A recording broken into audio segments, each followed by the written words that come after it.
My name's Nicole. Growing up, the difference between me and my twin sister, Rachel, was huge.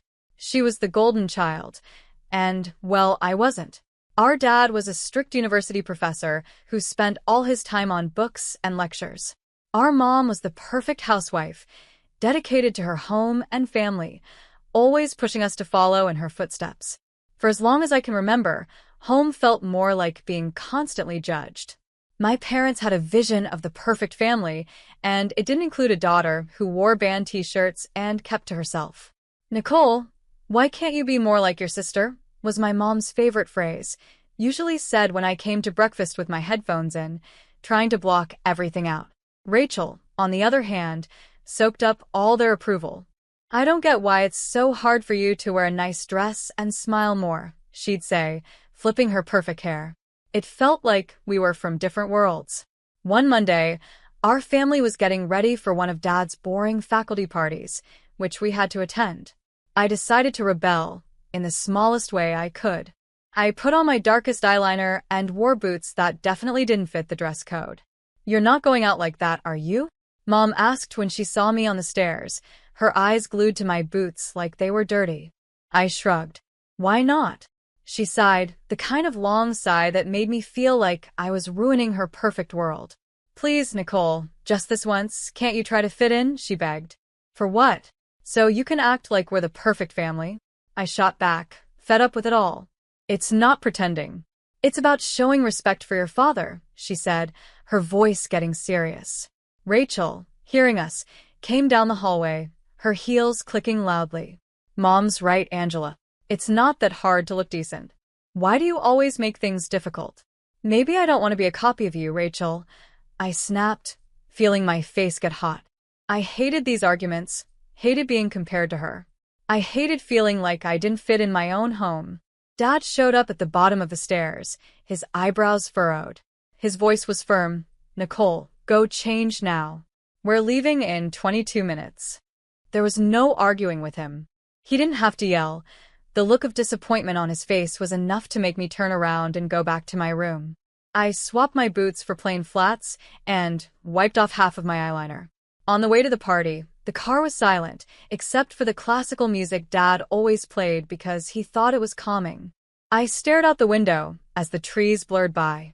In that moment, I promised myself that one day, I'd live a life where no one could tell me what to wear, how to act, or who to be. I'd be free from these constant expectations. My room was the only place where I could pretend I was somewhere else, away from all the pressure. Unlike the rest of the house, which was filled with my parents' choices, my room was mine. It wasn't much, just walls covered in sketches and music posters, but it was my escape. One evening, I was trying to get lost in my favorite music when Dad knocked and walked into my room with his usual frown.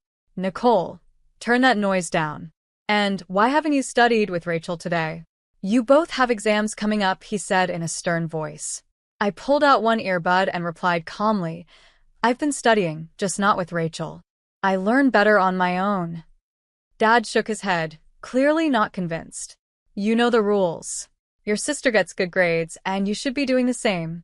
I don't know why you always make things difficult." I felt my frustration building. "I'm not trying to make things difficult. I just don't see why I have to do everything Rachel's way. Can't I have my own way of studying?" He didn't answer that, and instead changed the subject. "And those friends of yours, I saw you with them at the cafe yesterday. I don't think they're a good influence. You should be spending time with the daughters of my colleagues.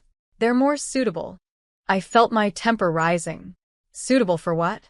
For you? Because they talk about economics and pretend to enjoy those boring university gatherings. Before he could respond, Mom appeared at the door, her voice sharp as she added, "Your father is right. Those girls come from good families. They know how to behave. They're the kind of friends you should want." I stood up, facing both of them. What if I don't want that? I don't want friends picked for me. What if I want to choose my own friends, decide what I study, or even what I want to be? "That's enough, Nicole," Mom said in a firm tone. "You know your future is with the university. Your father has ensured that. And after you graduate, you need to start thinking about settling down. We've already discussed this." "Settling down?" I repeated, the words feeling like a life sentence. You mean becoming someone's wife like Rachel? Is that all you think I meant for? Mom's face softened, but her voice stayed strong. We want what's best for you. Following the path we've set will give you a good life. A good life. I repeated, bitterness in my voice. Is it really a good life if it's someone else's idea of good? No one answered. They didn't need to. We all knew there was no point in arguing. They had their plans, and they expected me to follow them, just like Rachel. Rachel and I were like two sides of the same coin, always together, but never the same. At the university where Dad taught, our differences became even more obvious. She was studying business management, always the star student, asking the right questions, impressing the professors. I was in the same program, but it felt wrong, like wearing shoes that didn't fit, awkward and uncomfortable. One afternoon, while I was buried in textbooks at the library, Rachel walked in, perfectly organized and smiling. Hey, Angela, you coming to the study group tonight? Professor Hall might drop by, and it'd be good for us to make an appearance, she said lightly, but I could feel the pressure in her words. I looked up, feeling her expectations weighing on me. No, I don't think so. Those things aren't really my scene, you know. She frowned, dropping her books on the table with a thud. It's not about it being your scene, Angela. It's about making the right impressions. You need to take this seriously, we're graduating soon. I shrugged and turned back to my notes. I am taking it seriously, just not in a way that makes me miserable. Why should I pretend? Because, Angela, she said, her voice firm, sometimes you have to play the game to get ahead. You think I enjoy all this? She gestured to her perfectly organized textbooks and color-coded notes. It's not about liking it, it's about doing what's necessary. I shook my head, pushing my chair back. Maybe I'm tired of doing what's necessary according to everyone else. Did you ever think of that? Her voice softened, but her eyes stayed hard. Angela, I'm just trying to help. Dad won't always be there to fix things for you. What are you going to do if you keep pushing everyone away? Maybe I'll figure it out on my own, I said quietly. Maybe that's what I need. I don't need to follow Dad's plan or yours, I shot back, feeling a burst of defiance. Rachel sighed, clearly frustrated. You're so stubborn. Just try, okay? If not for yourself, then for me. Show up tonight, talk to Professor Hall. It won't kill you. I looked at her, really looked at her, and saw that beneath the perfect exterior was someone who actually cared, in her own way. Fine, I'll think about it. I conceded, not ready to commit to more. Thank you, she said, her smile returning. It's not that bad, you know. You might even like it if you gave it a chance. Doubt it, I muttered, but I knew I'd already given in. For Rachel, I'd show up, sit through another boring discussion, and nod at the right times. It was only a few hours, how bad could it be? As it turned out, it wasn't as bad as I thought. Professor Hall was actually interesting when he wasn't lecturing from a podium. I even asked a question, which earned a surprised but pleased look from Rachel. Later, as we walked back to our dorm, Rachel nudged me. See? Not so terrible, right? That little piece between us didn't last long. In our final year, Rachel introduced us to her fiancé, a lawyer 13 years older, well-established, and exactly what our parents had always dreamed of. Mom and Dad were thrilled, praising Rachel for making such a smart match.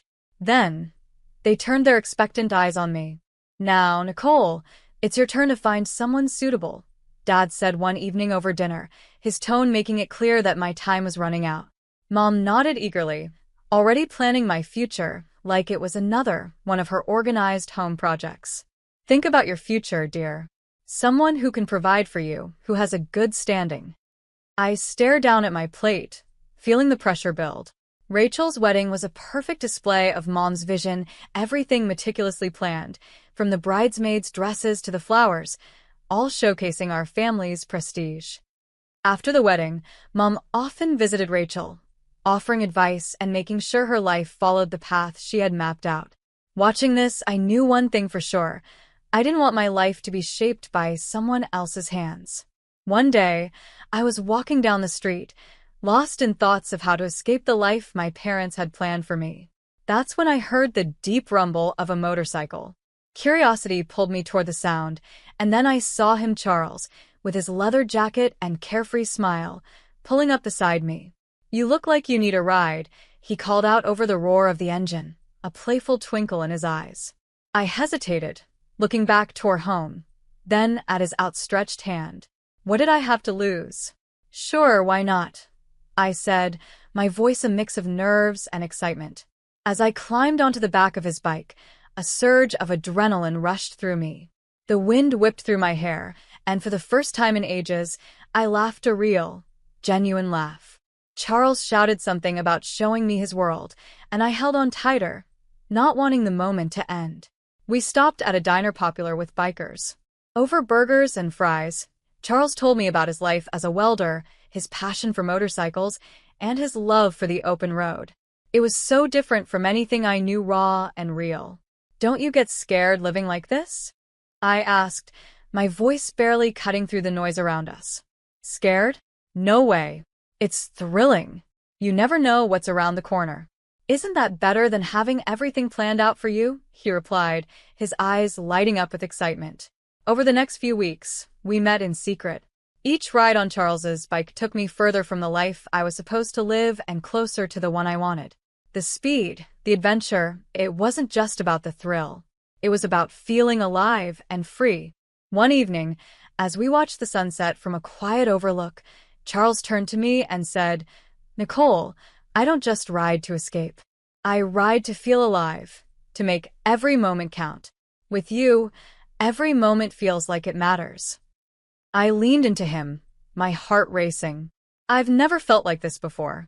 You make me feel free, Charles." He smiled and pulled me closer. "Then let's stop just existing. Let's live." 4 months with Charles felt like a lifetime of moments I had always dreamed of. The night he proposed under the stars, with the gentle hum of his bike in the background, my heart said yes before I could even speak. It was perfect, except for one thing: my parents. I struggled with the thought of introducing Charles to them. He was everything they wouldn't approve of: his rough edges, his wild spirit, his simple yet fulfilling life as a welder. But love gave me courage, and I knew it was time to face them. The day I brought Charles home, he wore his usual leather vest, black t-shirt, ripped jeans, and a bandana. I loved that about him. He was completely himself. As we walked up the driveway, I could already feel the weight of my parents' judgment. When we stepped inside, Mom's face went pale at the sight of Charles, her eyes wide in shock. "What in the world, Nicole?" she whispered, barely able to speak. Dad's reaction was harsher. His words cut like knives. "Who is this? And why is he dressed like a thug in our house?" I took a deep breath, trying to calm my nerves. "Mom, Dad, this is Charles. He's the man I love, and we're getting married." Their silence was overwhelming. Then Dad looked at Charles, his voice full of disapproval. "Married? What do you do for a living, young man? What are your qualifications?" Charles, to his credit, didn't flinch. "I'm a welder. I took some specialized courses after high school. I work hard and make an honest living." The look on my parents' faces was a mix of shock and disbelief. Mom looked like she might faint. "A welder? Nicole, you can't be serious." Dad's voice rose, anger clear. "You expect us to bless this? To let you throw away your future for a welder?" I felt my resolve harden. "Yes, because he makes me happy. Isn't that what should matter?" "But the life you'll lead," Mom began, her voice shaky. "It'll be the life I choose," I said firmly, my voice growing stronger. Dad shook his head, his mind made up. "We cannot and will not support this. If you choose him, don't expect to be part of this family." His words broke my heart, but not my decision. Charles squeezed my hand, giving me the strength to face them. "Then I choose Charles. I choose us. I choose my happiness." Mom's eyes filled with tears, and Dad's jaw tightened. "If you walk out with him, don't bother coming back," he said coldly. As Charles and I left my parents' house, my emotions were all over the place: pain, relief, excitement, and fear, all mixed together. The night air felt different, like every breath was leading me into a new life. We rode in silence for a while, the steady hum of the motorcycle beneath us, the only sound. When we finally stopped at a small diner on the edge of town, Charles turned to me, his face serious. "Are you sure about this, Nicole? Really sure? There's no going back after tonight," he said, his eyes searching mine for any sign of doubt. I nodded, squeezing his hand. "I've never been more sure of anything. Being with you feels right. It feels like what I'm supposed to do." He smiled that charming smile that had won me over the first day we met. "All right then, let's do it. Let's start our life together." Inside the diner, we found a quiet booth in the corner. The waitress brought us 2 coffees without asking, and we sat there, planning our next steps. "So, what's first?" I asked, stirring cream into my coffee, watching it swirl. "We'll need to find a place to stay, at least for a while. Then maybe look for jobs. I've got some friends who can help us get started," Charles said, his tone practical but hopeful. "It's going to be tough, isn't it?" I asked, feeling both nervous and excited. I wasn't really asking, more just stating the obvious. The reality of what we were doing was sinking in. Charles reached across the table, covering my hand with his.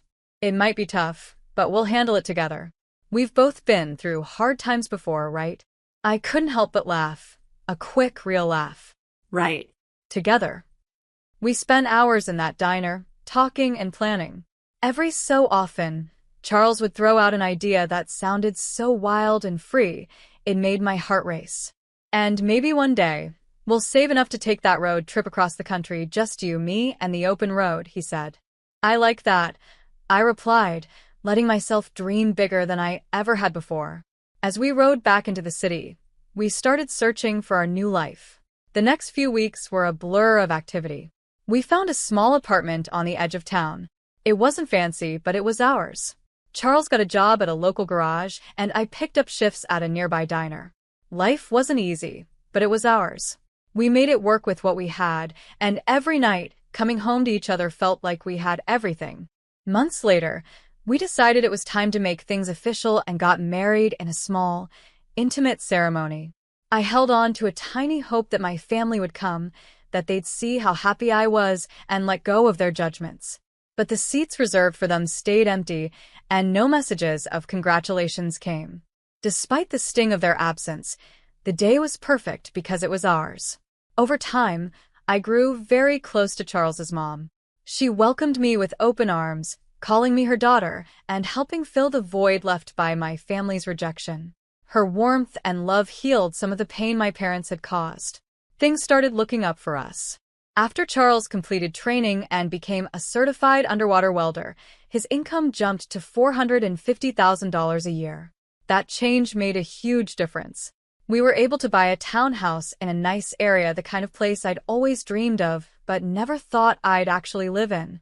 I started working as a dispatcher at Charles's company, and it didn't feel like just a job. It felt like I was part of something important, supporting the man I loved and building our future together. On weekends, we'd escape the city on his bike, speeding through winding roads and enjoying breathtaking views. Those moments, with the wind in my hair and Charles's warmth behind me, were pure bliss. Living close by, my mother-in-law became a regular visitor. One afternoon, while Charles was in the garage tinkering with his bike and I was making coffee, she arrived looking a bit troubled. "There's been some bad news," she said. She sat down at the kitchen table and said, "There's something about a professor at the university involved in a harassment scandal." My heart skipped a beat. "Oh, did they say who it was?" I asked, trying to keep my voice calm, but dreading the answer. She shook her head. "No, they didn't mention a name on the radio, but you know how these things go. It's probably all over the TV by now." Nodding, I turned on the television and tuned into the news. Sure enough, there was a report on the scandal, and just as I feared, my father's face appeared on the screen. The anchor described the accusations, and I felt a cold wave of shock wash over me. I turned off the TV and sat down, trying to process it all. Charles came in, wiping his hands on a rag, and saw the look on my face. "What's wrong, babe?" he asked, concern all over his face. I swallowed hard, my voice barely a whisper. "It's my dad. He's been accused of harassing a student." Charles's expression hardened for a moment, but then he came over and took my hand. I'm sorry, Nicole. That's tough. How do you want to handle it? I shook my head, not sure what to do. I don't know. We're not even close anymore. What can I do? He squeezed my hand, understanding. Whatever you need, I'm here for you. We don't have to figure it out right now. I decided to wait and see how things played out before making any decisions. Whatever happened, I knew Charles would be by my side, and that gave me the reassurance I needed to face whatever came next. Life had been peaceful until one afternoon at work, when a familiar car pulled into the parking lot. I hadn't seen my parents in a long time, and seeing them brought back a flood of emotions I thought I had put behind me. They both looked very different. The scandal had clearly taken a toll. Mom had lost a lot of weight and looked older, while Dad seemed broken, a shadow of the stern man he used to be. Mom saw me and rushed over, arms open, as if nothing had happened, as if the years of distance and disapproval could be erased in an instant. But I couldn't hug her, not now. Instead, I stepped back and took Charles's hand, finding strength in his presence. Nicole, it was so hard to find you, Mom said, her voice shaky with emotion. Dad, always blunt, got straight to the point, his voice rough and bitter. I was accused unfairly, you know. I went to your sister's husband for help, but he wanted a fortune. Your sister took his side, and now they've kicked us out. We need your help. I stared at them, disbelief and anger swirling inside me. Help? After all these years, now you show up and ask for help. Mom's voice was desperate. We have nowhere else to go. They've disowned us too. We thought maybe we could stay with you. I almost laughed at how ridiculous it was. Stay with me? After you disowned me? You made it clear I wasn't your daughter anymore. Dad's face turned red, his temper rising. You owe us, Nicole, after everything we've done for you. You're wrong, I said, feeling Charles squeeze my hand for support. I don't owe you anything. You threw me out because I chose my happiness over your demands. And now you want to just move in and pretend like we're a family? The situation was getting out of control, and I noticed people starting to watch, a small crowd forming. Mom began to cry loudly, drawing even more attention. You're being ungrateful after everything we've done for you, she accused through her tears. I took a deep breath, my mind made up. No, Mom, I'm not ungrateful. I'm free and happy. You made your choices, and now you have to live with them. As we walked away, I heard Dad yelling, but Charles leaned over and quietly told the security team, don't let them come here again. The following months flew by, filled with love and peace. We welcomed a son into our family, a new beginning for us. My parents never came back. That day in the parking lot was the last time I saw them. While a part of me was sad for what could have been, I knew I had made the right choice for myself and my family.